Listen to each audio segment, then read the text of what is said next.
ओम शांति। विशेष बाबा ने अभी इशारा दिया,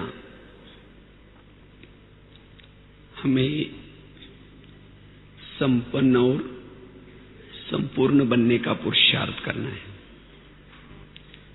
और वो भी पुरुषार्थ तीव्र करने के लिए बाबा ने कहा,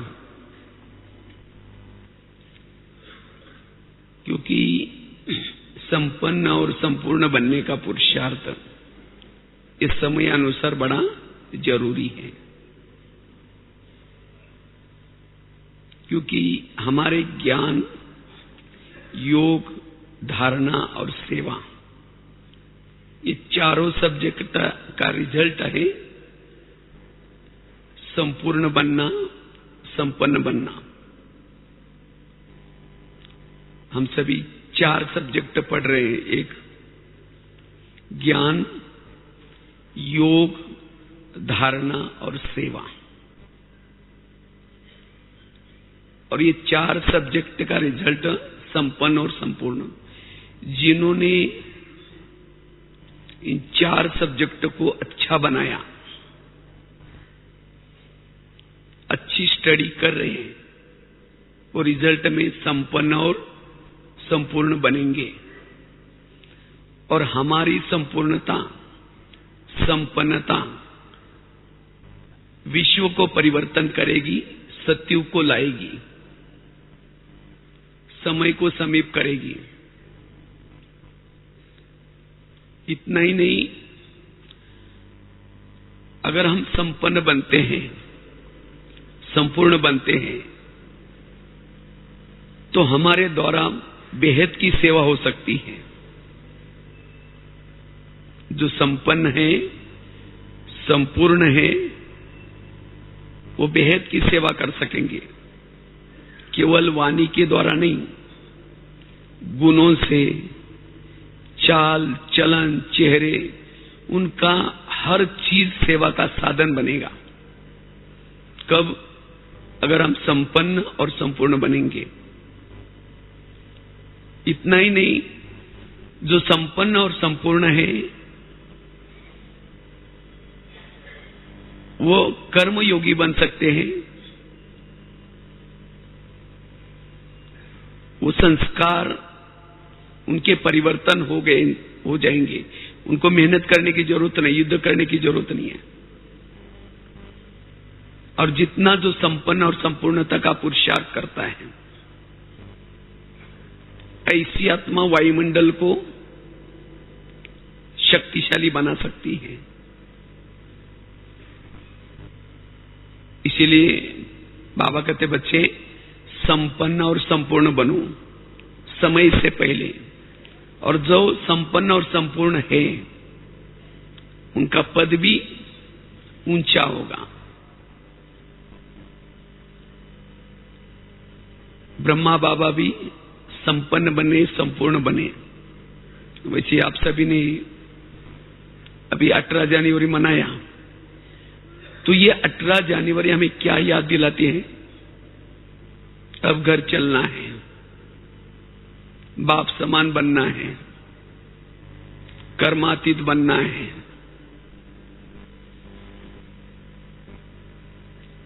समर्थ बनना है,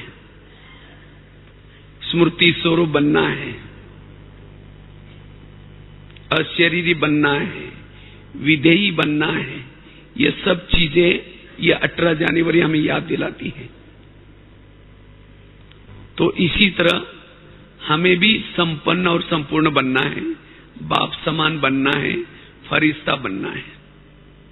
यही हमारे ब्राह्मण जीवन का लक्ष्य है।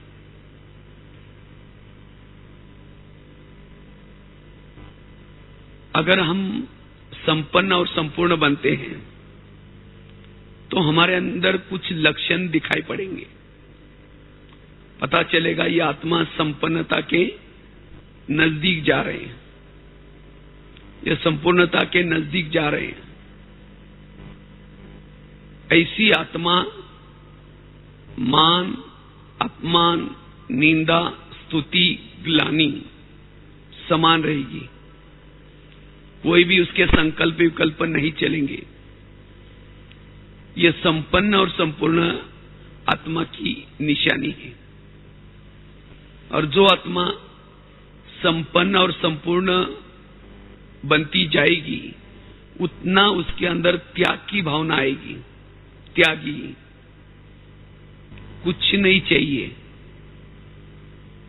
दिल से गीत निकलेगा, पाना तो सो पा लिया, अब मुझे कुछ नहीं चाहिए। त्यागी, त्यागी के साथ वो वैरागी भी बनेंगी। दुनिया से वैराग, संस्कारों से वैराग, विकारों से वैराग, ये लक्षण है संपन्न और संपूर्णता आत्मा की। इसके साथ जो संपन्न और संपूर्ण आत्मा बनते जा रहे हैं या पुरुषार्थ कर रहे हैं, ऐसी आत्मा सर्व गुणों से संपन्न नजर आएगी। अंतर्मुखी, एकाग्रचित, एकांतवासी, सदा संतुष्ट। उसका चेहरा खिले हुए गुलाब की तरह होगा। वो सहन शक्ति की देवी या देवता होगी। उसके मन में निगेटिव सब खत्म हो जाएगा, मन स्थिर बन जाएगा।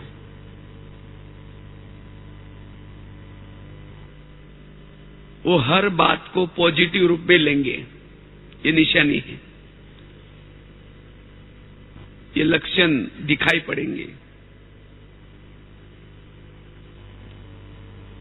लेकिन ऐसा संपन्न और संपूर्ण बनने का पुरुषार्थ हम क्या करें? आज का टॉपिक है संपन्न और संपूर्ण बनने का पुरुषार्थ। तो उसके लिए हम कौन सा पुरुषार्थ करें जो हमारी ये स्टेज बनती जाए, हम संपन्न बनते जाए और संपूर्ण भी बनते जाए। तो उसके लिए सबसे पहला पुरुषार्थ है अशरीरी स्थिति, विधेयी स्थिति, आत्माभिमानी स्थिति या बीजरूप बिंदुरूप स्थिति में स्थित रहने का पुरुषार्थ। ये पुरुषार्थ करना है। और इस पुरुषार्थ का रिजल्ट है संपन्न और संपूर्ण। संपन्न अर्थात सभी गुणों से भरपूर, जो ज्ञान का सब्जेक्ट जिसका अच्छा है, ज्ञान को समझ लिया, ज्ञान को धारण कर लिया, जिन्होंने योग से दुआई जमा कर ली, ऐसी आत्मा संपन्न। और योग के द्वारा संपूर्ण स्थिति बनेगी, क्योंकि योग जितना हमारा योग होगा, जितना योग से कमाई करेंगे, उतना लाइट हाउस, माइट हाउस ये स्थिति बनती जाएगी। तो इसीलिए अगर मुझे संपन्न बनना है, माना गुणों से भरपूर बनना है, संपूर्ण बनना है, लाइट हाउस माइट हाउस बनना है, उसके लिए पुरुषार्थ आवश्यक है आत्माभिमानी स्थिति का, अशरीरी स्थिति का, विधेयी स्थिति का। क्योंकि इस स्थिति में सभी गुण समाहित है। जिसके जीवन में जो अशरीरी बनता जाता है, विधेयी स्थिति नेचुरल बनती जाती है, बिंदुरूप स्थिति बीजरूप स्थिति बनती जाती है, उसके जीवन में, उसके चारों तरफ इर्द गिर्द में सभी गुण और शक्तियां रहेगी।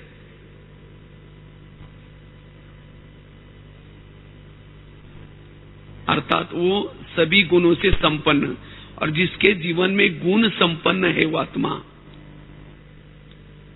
तो स्थूल चीजें भी उसको कोई कम नहीं होंगी, स्थूल चीजों से भी संपन्न। गुण और शक्ति से जो संपन्न है, उसकी बुद्धि कोई भी पराई बातें, पुरानी बातें उसके अंदर नहीं फंसेगी। जो विधेयी स्थिति का पुरुषार्थ करते हैं, ऐसी आत्मा की बुद्धि कहीं भी फंसेगी नहीं। वो कोई भी बातों के प्रभाव में नहीं आएंगे, जिसको ही बाबा दूसरे शब्द में कहते हैं न्यारा। और जितना वो न्यारा बनता है, शरीर से न्यारा, संबंधों से न्यारा, दुनिया से न्यारा, विकारों से न्यारा, उतना वो आत्मा सबका प्यारा बनता जाएगा। तो इसीलिए अगर संपन्न बनना है, संपूर्ण बनना है, हमें धून लगानी है अशरीरी बनने की, विधेयी बनने की, बीजरूप या बिंदुरूप बनने की। ब्रह्मा बाबा संपन्न बने, बाबा ने इस अशरीरी की मेहनत बहुत की। आत्मा हूं, आत्मा हूं, ये मेहनत बहुत बाबा ने की, और इसी मेहनत से बाबा कर्मातीत बने, संपन्न और संपूर्ण बने।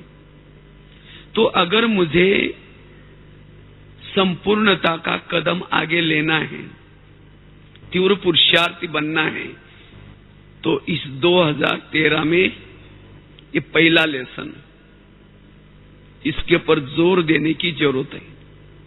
घड़ी घड़ी ये स्मृति रहे मैं कौन हूं। इससे ही लाइट हाउस माइट हाउस स्थिति बनेगी, इससे ही गुण और शक्तियों से संपन्न बनेंगे, संपूर्ण बनेंगे। इसलिए बार बार इस अभ्यास की स्मृति,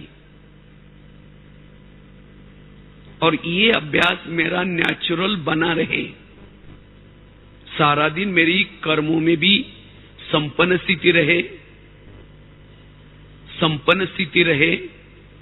इसके लिए जिसने अमृत वेला अच्छी तरह किया,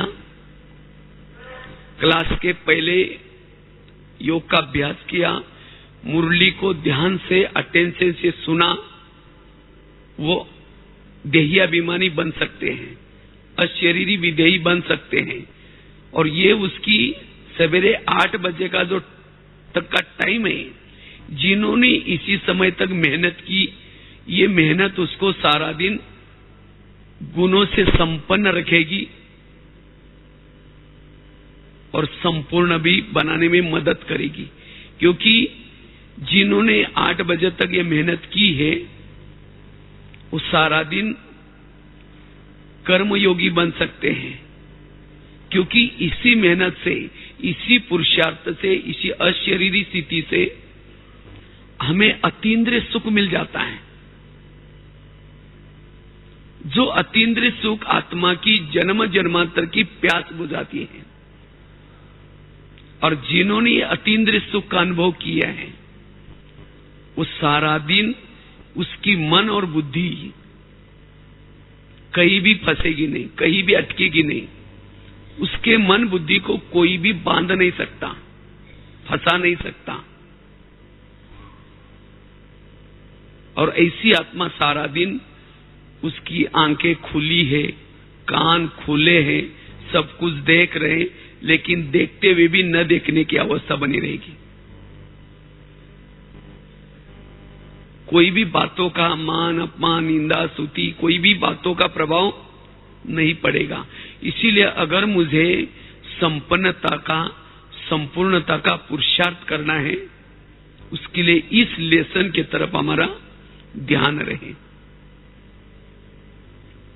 इस लेसन की कमी के कारण संपूर्ण और संपूर्ण बनने में प्रॉब्लम्स आते हैं, विघ्न आते हैं। हर एक चाहता मैं संपन्न बनूं, संपूर्ण बनूं, कर्मयोगी बनूं, कोई भी बातों में नहीं फंसूं। लेकिन क्यों फंस जाते हैं? सारा दिन का देह भान। इसलिए मैं इस देही अभिमानी के पुरुषार्थ में अटेंशन देने की जरूरत है। जितना अपने आप की स्मृति रहेगी, उतना जैसे कहा कि गुण आपके इर्द गिर्द में रहेंगे। पुरुषार्थ है अशरीरी का, विधेयी स्थिति का, गुण उसके फल है। पुरुषार्थ करने से फल अपने आप लगते हैं, फलों का पुरुषार्थ करना नहीं पड़ता है। हम सहनशील बनना चाहते हैं, अंतर्मुखी बनना चाहते हैं, एकाग्र बनना चाहते हैं, लेकिन आत्माभिमानी स्थिति में नहीं रहते, वो अनुभव नहीं होगा। तो आत्माभिमानी बनने से एक एक गुण का पुरुषार्थ करने की जरूरत नहीं, सब गुण और शक्तियां आपसे चिपक जाएंगे, अपने आप आ जाएंगे। इसीलिए संपन्न और संपूर्णता के लिए ये विधेयी स्थिति, अशरीरी स्थिति, इसकी हमें क्या करना है? मेहनत करनी है, ये पुरुषार्थ है। तो इसलिए विशेष हमें इसका ध्यान, इससे हमारी लाइट हाउस माइट हाउस स्थिति रहेगी, इससे सारा दिन बाबा से कनेक्शन बना रहेगा। चलो 2 मिनट।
चल रही थी, संपन्न और संपूर्ण बनने के लिए हम कौन सा ऐसा पुरुषार्थ करें, किन बातों के ऊपर अटेंशन दें जो ये हमारी अवस्था है, सर्व गुणों से संपन्न बने और लाइट हाउस माइट हाउस वो स्थिति रहे।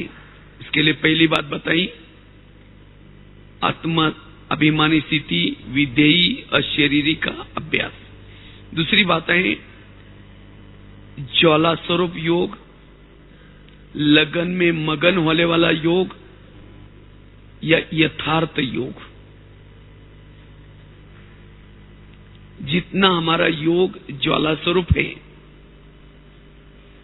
लगन में मगन वाला योग है, यह योग यथार्थ है। ऐसे योग से हमारा आत्मबल बढ़ता है। ऐसे योग से बाबा की ताकत हमारे अंदर आती है, हमारे अंदर विल पावर बढ़ती है। और जिस विल पावर से, जिस योग से हम शक्तिशाली बन करके संपन्न और संपूर्ण बन सकते हैं। जिसे बाबा ने शिव बाबा को निरंतर याद किया। निरंतर बाबा क्या करते थे? शिव बाबा को याद करते थे। इसी तरह जितना हम भी निरंतर शिव बाबा की स्मृति रहे, हमें याद रहे, चाहे कर्मों में, चाहे जब भी बैठ करके। और ऐसी वो ज्वाला स्वरूप स्थिति बनाने के लिए लगन में मगन वाली स्थिति चाहिए। कौन मिला है, क्या दे रहे हैं, क्या से क्या बन रहे हैं। और कई तो योग तो करते हैं, लेकिन योग बैठ करके झुटके वाला योग करेंगे, कोई ना कोई घर की बातें याद आएगी, कोई ना कोई कारोबार याद आएगा।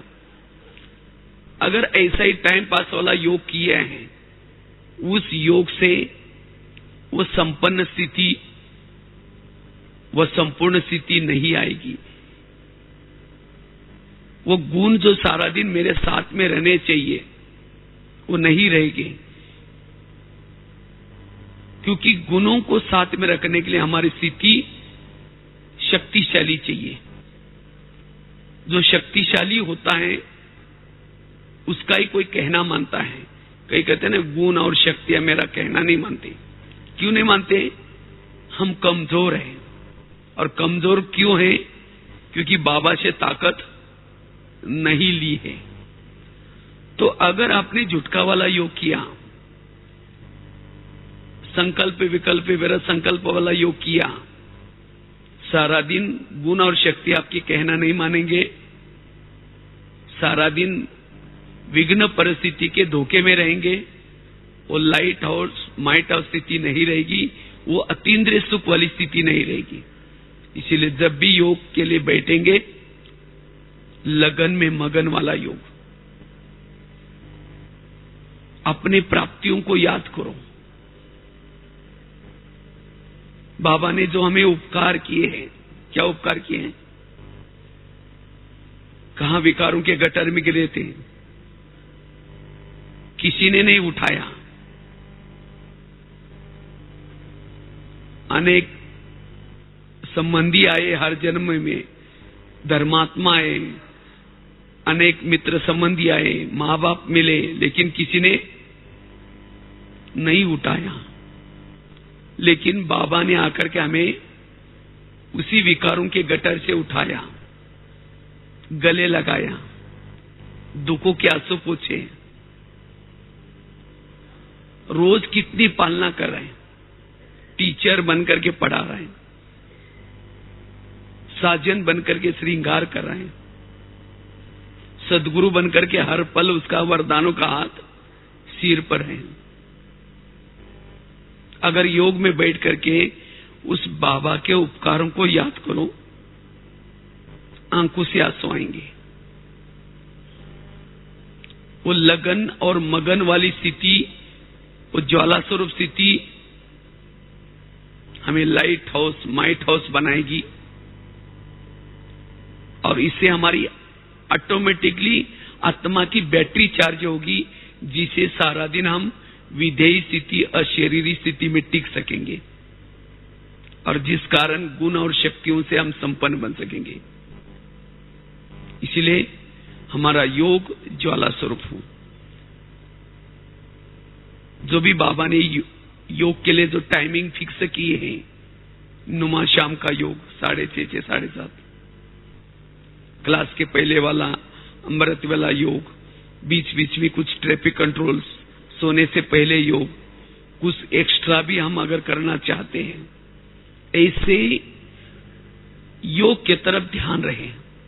जिसका योग के तरफ अटेंशन है वो संपन्न और संपूर्ण बनता जाएगा।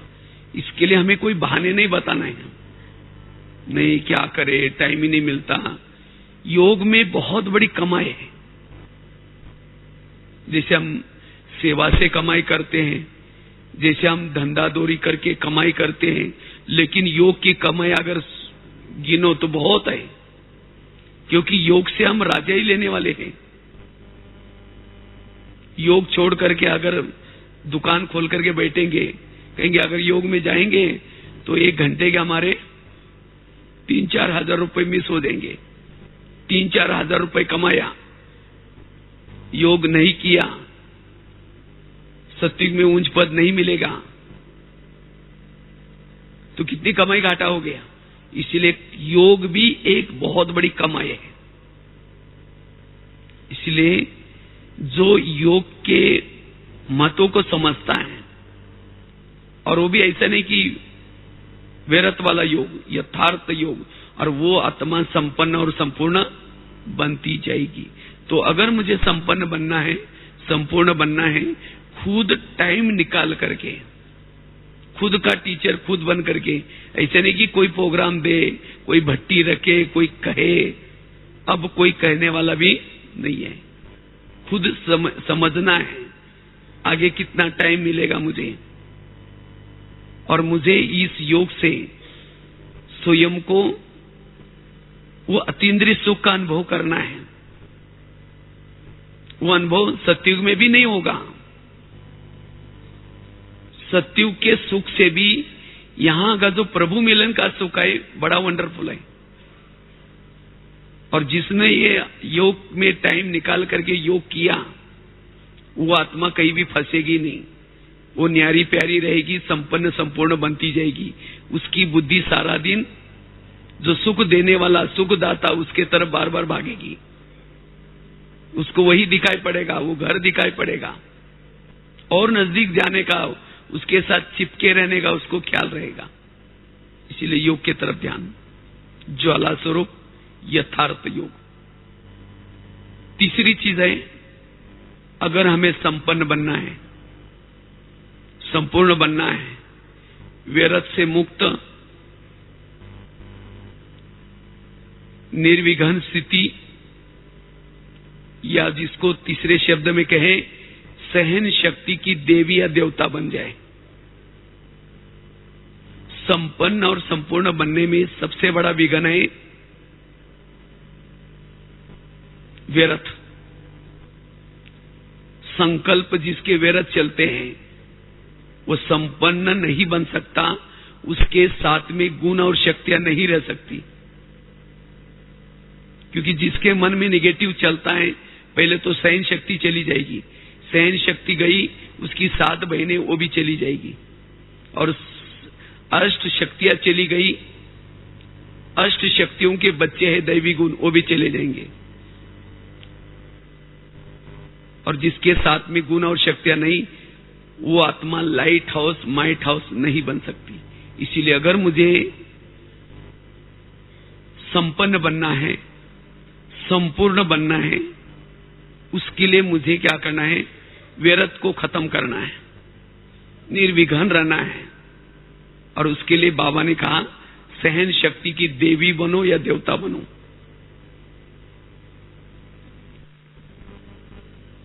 पिछले सीजन में भी मुझे लगता है कि हर मुरली बाबा ने वैरत से मुक्त बनने के लिए कही है, और इस सीजन में भी बाबा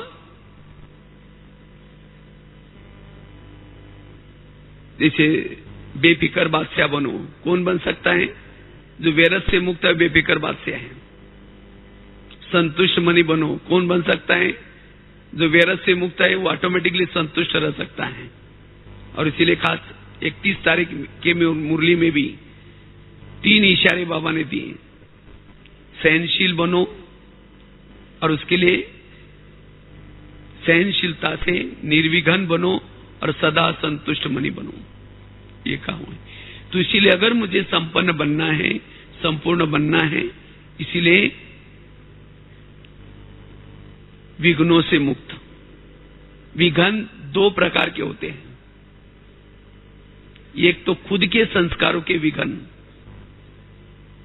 और दूसरा जिन लोगों के बीच में रहते हैं, जिन लोगों के साथ में रहते हैं, उन लोगों के तरफ से आने वाले विघ्न। वो आप जैसे चाहेंगे वैसे व्यवहार नहीं करेंगे, आपके उनके साथ बनेंगी नहीं, आपके कुछ कार्य में विघ्न डालेंगे, जिससे आपके संकल्प चलेंगे। लेकिन इसके लिए बाबा ने पूरा ज्ञान दिया है, ड्रामा का ज्ञान, कर्मों के गुह्य गति का ज्ञान, हर आत्मा का पार्ट अपना अपना ये ज्ञान, जो होता है सब अच्छा होता है ये ज्ञान। अगर इस ज्ञान का प्रयोग नहीं करेंगे तो ऐसी परिस्थिति में विघ्न आएंगे, विघ्न आएंगे, संकल्प चलेंगे, वो संपन्नता की स्थिति नहीं रहेगी, संपूर्ण भी नहीं बनेंगे। इसीलिए अब हमें इस 2013 में विशेष निर्विघ्न बनने का पुरुषार्थ करना है। इसीलिए बाबा ने खास कहा सेंटर निर्विघ्न, जोन निर्विघ्न, इतना ही नहीं, हर एक की गृहस्थी भी निर्विघ्न। खुद हर एक को पर्सनल भी क्या करना है, निर्विघ्न बनना है। तो निर्विघ्न बनने के लिए विशेष 2-3 बातें। आज सेंटर के विघ्न है, आपस में भाई बहनों के विघ्न है। कई सोचते हैं हमारी दीदी ठीक नहीं है, ये दीदी को बदलना चाहिए, इसके लिए उसके प्लानिंग बना रहे हैं, बड़ों को कंप्लेन कर रहे हैं, सारा दिन उसकी बुराई कर रहे हैं, आपस में गुटबाजी करके पर चिंतन करते रहते हैं। ऐसे आत्मा संपन्न कहां बनेगी? आए थे किसके लिए? दीदी को निकालने के लिए आए थे या खुद को सुधारने के लिए आए थे? दूसरे को सुधारने में लगे हैं। वो आत्मा संपन्न नहीं बन सकती। और क्यों दीदी की बातें हमें अच्छी क्यों नहीं लगती? आज वो बहन को बिठाया, किसने बैठाया? यज्ञ किसका है? यज्ञ बाबा का है। बाबा जानता है किसको कहां बिठाना है। तो भी हम खुद को समझदार बन करके गलतियां निकाल रहे हैं। इसीलिए बाबा ने अभी भी कहा ना, यज्ञ में जो कुछ चल रहा है, सब कुछ चल रहा है, सब एकदम सब अच्छा कर रहे हैं। जब बाबा को सब अच्छा दिखाई पड़ रहा है और हमें कैसा दिखाई पड़ रहा है? बुरा। अगर बुरा दिखता है मतलब वो बुराई मेरे में है। जैसी दृष्टि वैसी अपने आप को बदलो, अपने दृष्टिकोण को बदलो, इसमें टाइम वेस्ट न करो, तब संपन्न बनेंगे। इसीलिए निर्विघ्न बनना है। आज कोई इशारा करता है बहने, तो हमें वो इशारा चुभ जाता है। कईयों को लगता है मेरे अंदर इतनी विशेषता है, इतने गुण हैं, लेकिन ये बहनें हमें चांस ही नहीं देती। इसीलिए बड़ों के साथ टकराव है। अगर पतंग कहे मैं तो चाहता हूं आकाश में उड़ जाऊं, आकाश को छू के आ जाऊं, लेकिन क्या करे, इस व्यक्ति ने मेरा धागा अपने हाथ में पकड़ा है, इसीलिए मैं आकाश में नहीं जा सकता। अगर वो व्यक्ति धागे को छोड़ देगा तो धागा कहां जाएगा? वो पतंग कहां जाएगा? आकाश में छूने के लिए जाएगा या धरती पर आ जाएगा? वो नीचे आ जाएगा। उस व्यक्ति का धन्यवाद जिसने धागा हाथ में पकड़ा हुआ है। क्यों? उसकी तो उस पतंग को उड़ाने की शुभ भावना रहती है। वो चाहता है मेरा पतंग ऊंचे से ऊंचे जाए, लेकिन उसने धागा क्यों पकड़ा है? क्योंकि कई पेड़ में अटक न जाए, कहीं कोई बिल्डिंग में लटक न जाए, कई तारों के अंदर फंस न जाए। इसीलिए वो क्या करता है, वो अटकने से बचाने के लिए वो धागा पकड़ा हुआ है। इसीलिए इसी तरह अगर कोई बहन आपको कुछ कहती है, कुछ इशारा देती है, क्यों देती है? उनकी तो आपके लिए शुभ भावना है, आज तक जो पतंग उड़ा है, किसने उड़ाया? उस व्यक्ति ने तो उड़ाया था ना। तो इसी तरह आज तक आप जो भी उड़े हैं, जो भी ऊंचे गए, किसके कारण उड़े हैं? उनके कारण तो उड़े हैं ना। तो आज हम कई चक्कर में फंस न जाए, कोई नियम मर्यादा का उल्लंघन न हो जाए, इसीलिए वो हमें इशारा करते हैं। इसीलिए उनका धन्यवाद ये हमारे दिल से निकले, न कि उनकी कमी देखते रहे, बड़ों को सुनाते रहे, और तब हम निर्विघ्न रह सकते हैं। इसीलिए अगर मुझे कोई बड़ा इशारा करता है, कोई कहता है, ये भी मेरे कल्याण के लिए। इसलिए हमें कोई हमारी किसी के लिए कंप्लेन ना हो। मेरी किसी के लिए भी कंप्लेन नहीं है। ये यज्ञ बाबा का है, बाबा ने जिनको निमित्त बनाए सब कुछ ठीक चल रहा है। इसीलिए मुझे किसी की कमी कमजोरी को गिनने की जरूरत नहीं, ना चिंतन करने की जरूरत है। इससे मेरा योग टूट जाएगा, ना मेरे अंदर गुण रहेंगे, ना सहन शक्ति रहेगी।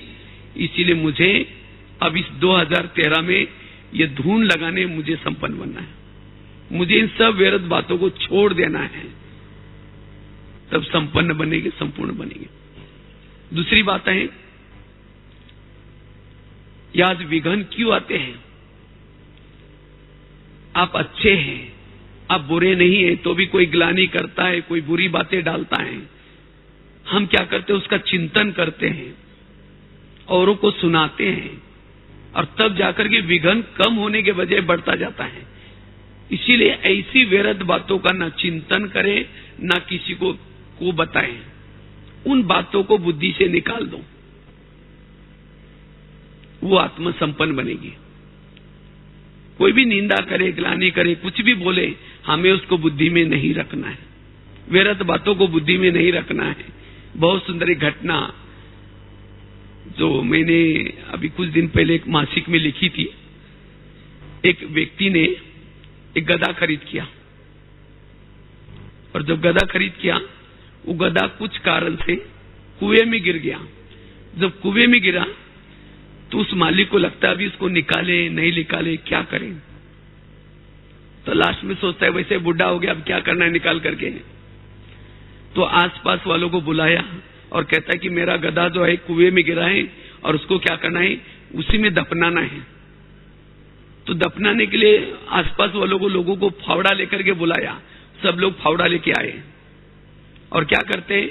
मिट्टी डालते हैं। गधा तो जिंदा था, वो तो चिल्लाना शुरू करता है। जब चिल्लाता है कोई नहीं सुनता, मिट्टी डालते रहते हैं। चिल्ला चिल्ला करके आखिर वो शांत हो गया, और वो क्या करता है? जो भी ऊपर से मिट्टी आती थी उसको झाड़ करके नीचे गिराता था, झाड़ करके नीचे गिराता था। वो पैर के नीचे उसकी मिट्टी का ढेर बनता गया, और उसी ढेर से वो धीरे धीरे कुएं से बाहर आ गया।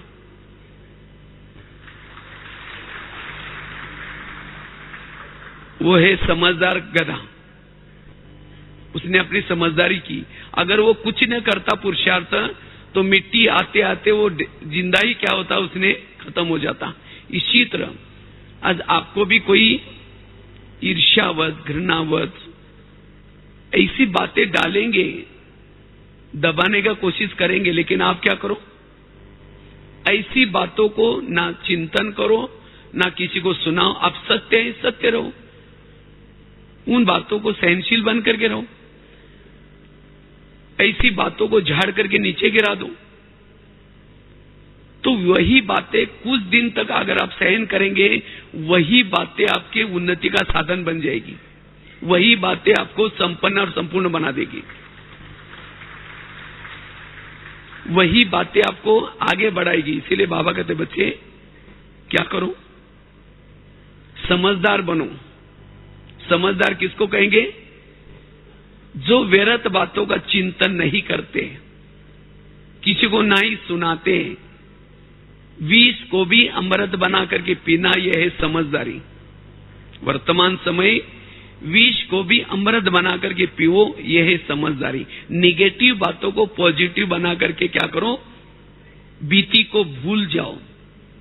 और जो ऐसा पुरुषार्थ करेंगे, वही संपन्न और संपूर्ण बनेंगे।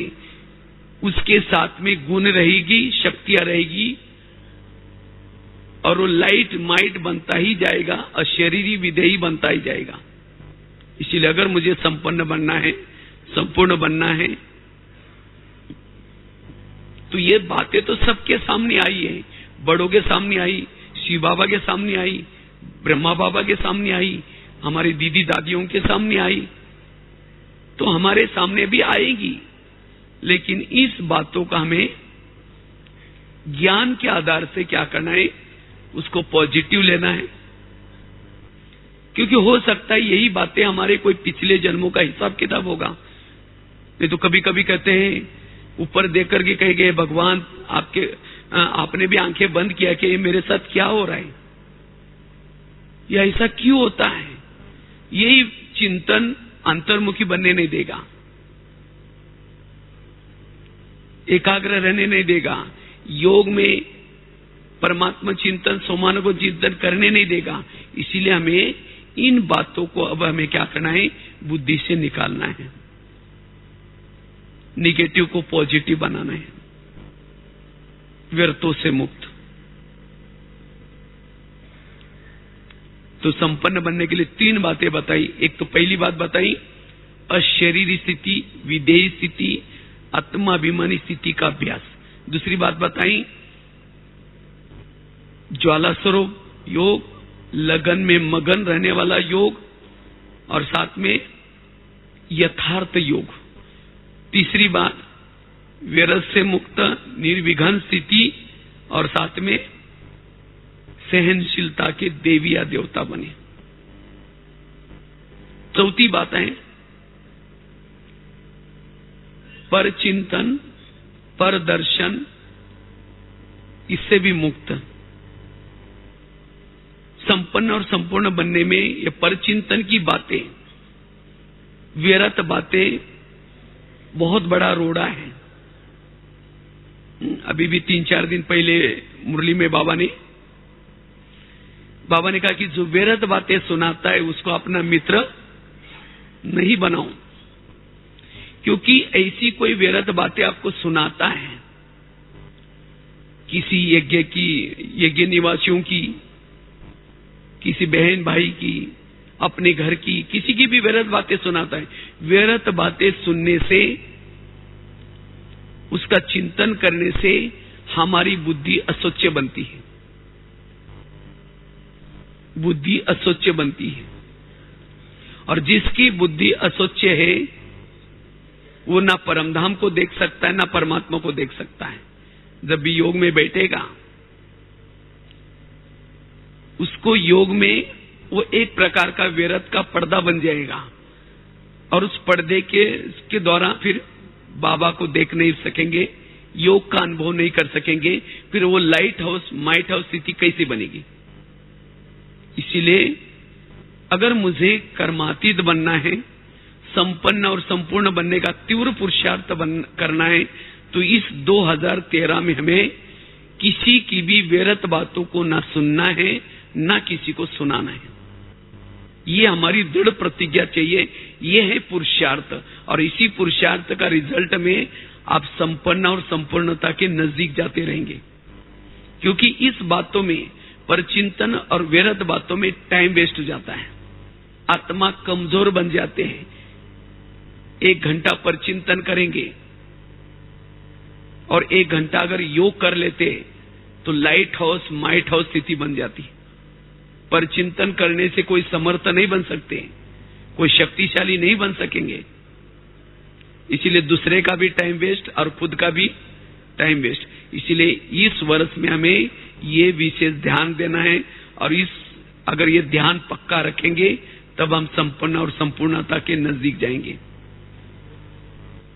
5वीं बात है, अगर संपन्न और संपूर्ण बनना है, उसके लिए श्रीमत का एक्यूरेट पालन। क्योंकि श्रीमत, बाबा की मुरली श्रीमत है, कहना और करना।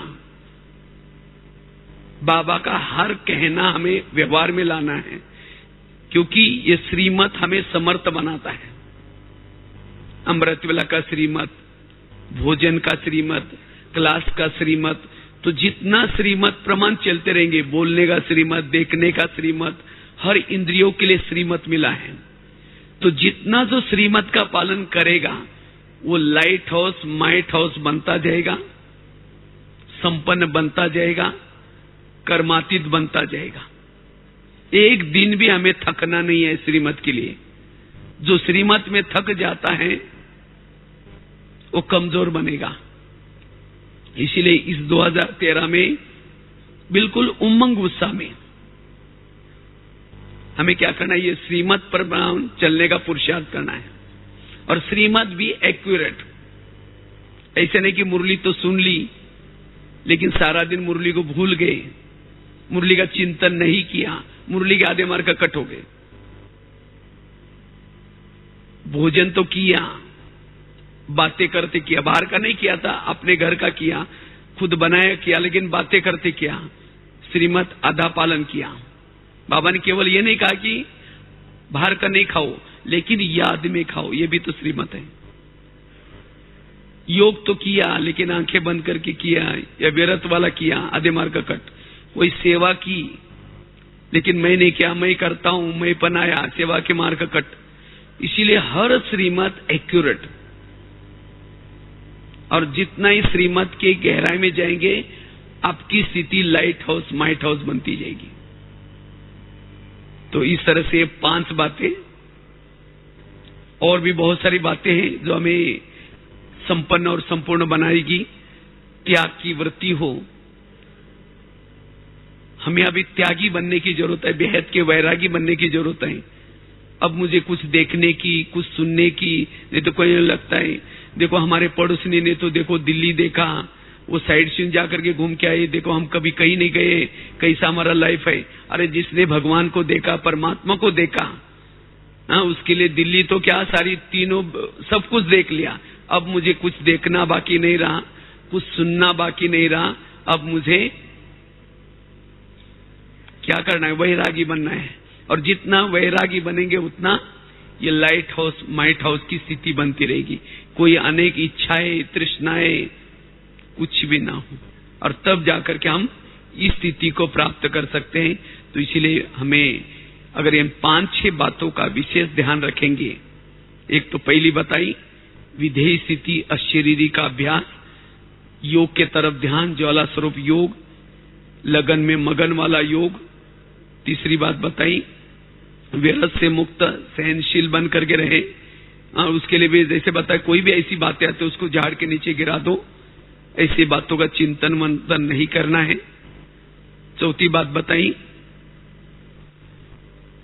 पर चिंतन से पर दर्शन से मुक्त। और 5वीं बात बताई श्रीमत का पालन। ये 5 बातें अगर एक्यूरेट करेंगे तब जाकर के आपको इससे बल मिलेगा, त्याग की वृत्ति, भेद का वैराग।